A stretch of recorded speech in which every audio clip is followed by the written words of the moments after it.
Hello students, welcome you all on your favorite YouTube channel Easy English. I am Shunil Sharma and today we will read the poem for Anne Gregory from 10th class in the book First Flight. So I will tell you about the poet, I will introduce you about the poem, and I will explain each and every line with difficult words and literary devices. So let's start the poem. So first of all, about the poet. So the poem for Anne Gregory was composed by William Butler Yeats. He was an Irish nationalist. He was educated in London and Dublin and was interested in folklore and mythology. He won the Nobel Prize for Literature in 1923. So I will introduce you about the poem also. So in this poem, Yeats has tried to touch a very important topic through his poem, and he says that it is almost impossible to find a person in your life who loves you truly. By saying truly, he means the one who loves you for your qualities and not for your looks.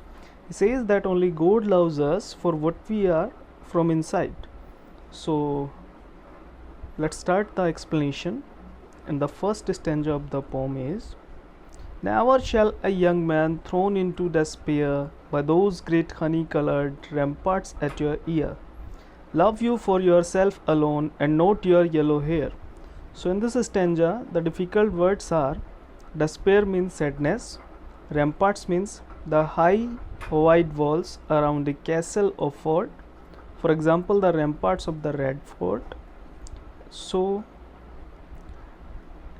in this stanza, in this beginning stanza, the poet says to the girl, as the poem is a conversation between the poet and a girl named Anne Gregory, and the poet says to the girl that a young man can become hopeless if she will reject him, but this doesn't mean that he had true love for you in his heart. It is because you have beautiful hair with which he had fallen in love. The girl has very beautiful hair.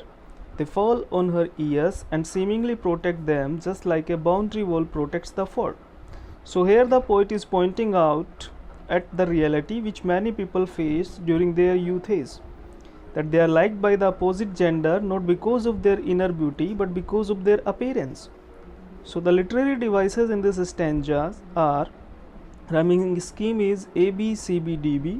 Metaphor is there as honey-colored ramparts at your ear. The girl's hair is compared to the ramparts of a fort. So the next stanza: but I can get a hair dye and set such color there, brown or black or carrot, that young man in despair may love me for myself alone and not my yellow hair. So in this stanza, Anne replies that she has a nice solution to this solution. She can dye her hair and change the color into black, brown or carrot, as this will no longer make her look less attractive. Then maybe she will find the young man who will love her inner beauty and not her appearance. So the literary devices, the rhyming scheme A, B, C, B, D, B.